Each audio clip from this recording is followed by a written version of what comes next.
So in gastroenterology practice, I always, when they walk into a problem, when they say have abdominal pain or bloating, I don't ask them, what did you eat?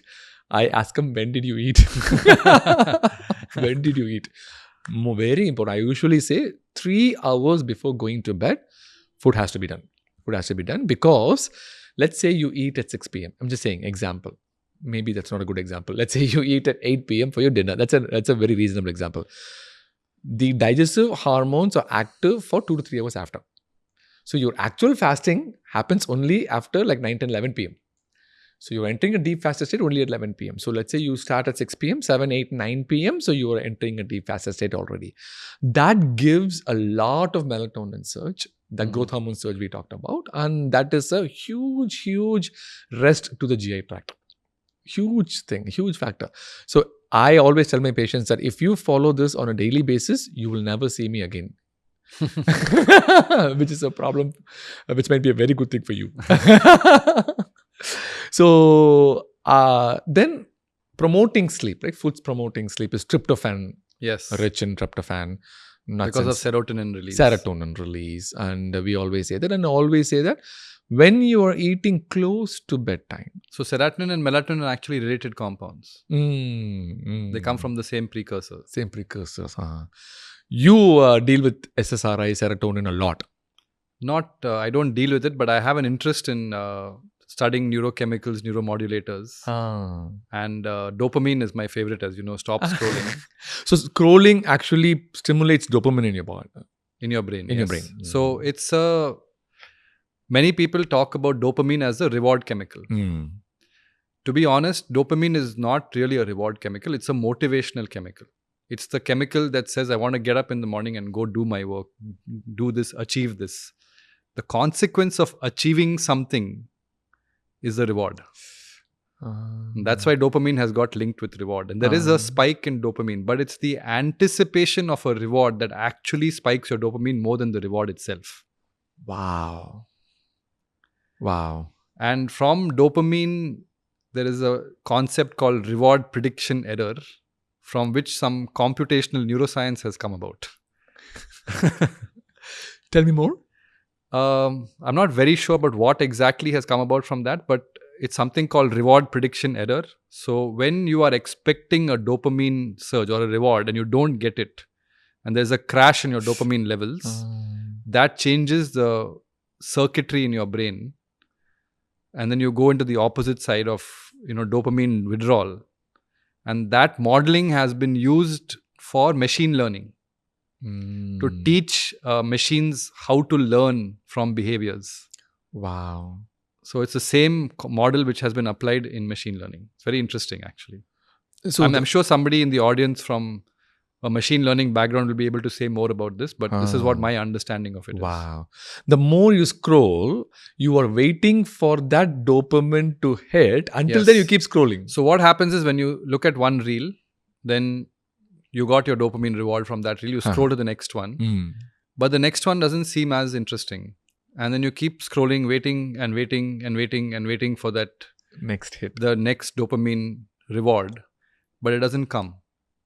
That is because you have done too much of scrolling and your dopamine system is exhausted now. So you've released, dopamine is actually stored in little balloons in your nerve terminals. When you release it, the dopamine has to be taken back and resynthesized and then released again. But when you're exhausting all your dopamine, you're releasing too much of it, there's no dopamine left. And the receptors which are after that neuron, the postsynaptic receptors, are all saturated because you've released a lot of dopamine. The receptors are all blocked now. And your receptors are also desensitized because there's so much of dopamine. What happens similarly in insulin resistance, right? Where your insulin receptors are desensitized. Your dopamine receptors are desensitized. So you need a lot more dopamine to get the same feeling of reward. Wow. But your dopamine is exhausted. So you're really in a very bad state and you sink into the reverse, which is depression. So it's basically dopamine resistance. Yes. To some extent, we call it as dopamine resistance. Similar to that. Happening at a synaptic levels. So anticipating reward, and then the more you do, the longer it gets. So it's the system gets sort of exhausted, immune to reward, and nothing feels pleasurable anymore. So you get into this state where you're depressed. You don't find happiness, joy, pleasure in small things. Also, looking at Instagram or any social media, TikTok, whatever it may be, doesn't give you the same feeling of reward that you get. But if you ration your social media exposure, then you're allowing your system to reboot, to build up some more dopamine, your receptors to get desensitized. Then when you go and do it occasionally for a fixed period of time in a day, where you're rationing it out, then it feels pleasurable still. So one has to be careful about how much of exposure you get to these social media apps. One thing I've created in my routine is a self-discipline, which was very difficult initially, that being a full-time clinician and being active in social media is a big stressful factor to start with. But I like both. So then what I did was I created a timer. Yeah. No matter what I do, once I click YouTube or Insta, whatever it is, 10, 15 minutes, that's it. And once that timer goes off, I make sure that I don't hit the snooze button. That really helped me a lot. Really helped me a lot. And I think you also talked about a reminder that comes on the phone, correct? Yeah. You can, and on your smartphone now, you can program how many minutes of social media you're allowed per day, and it gives you a reminder. Yeah. And actually it locks the app. Yeah, you can lock the app also. And I tell that only your spouse should know the password. Not you. So I check my social media twice a day. Once after I finished my morning routine, I just check on Instagram to see if anyone has any questions that I need to answer. Because some people may have some questions which are, which need to be answered and clarified. And then at the end of the day, once after I finish my work, I check once.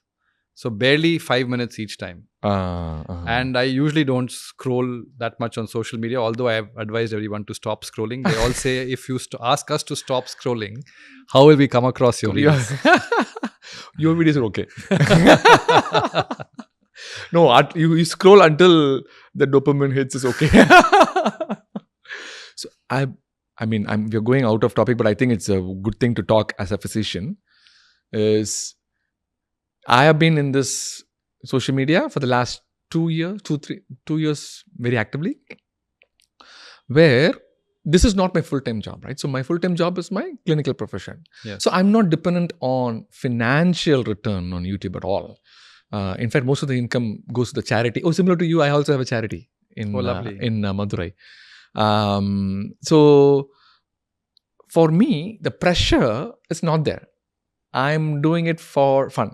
Yeah. I like it. I'm passionate about it. I'm doing it. And the reward that I get is, when somebody comes and tells me that, hey, I lost weight because of you. That's your dopamine hit right there. Right there. But I'm really concerned about these young people who are doing social media full time. Yeah. Where every post is connected to financial revenue. And they have to analyze each and everything. Okay, what goes well, what doesn't go well, and all those things. And I'm telling you, I was in a YouTube social media conference in Tamil Nadu. Okay. Where popular YouTubers in Tamil Nadu met. Okay. And a lot of young people. I consider myself young in that group. I'm 40, but they were 20 to 25, 30.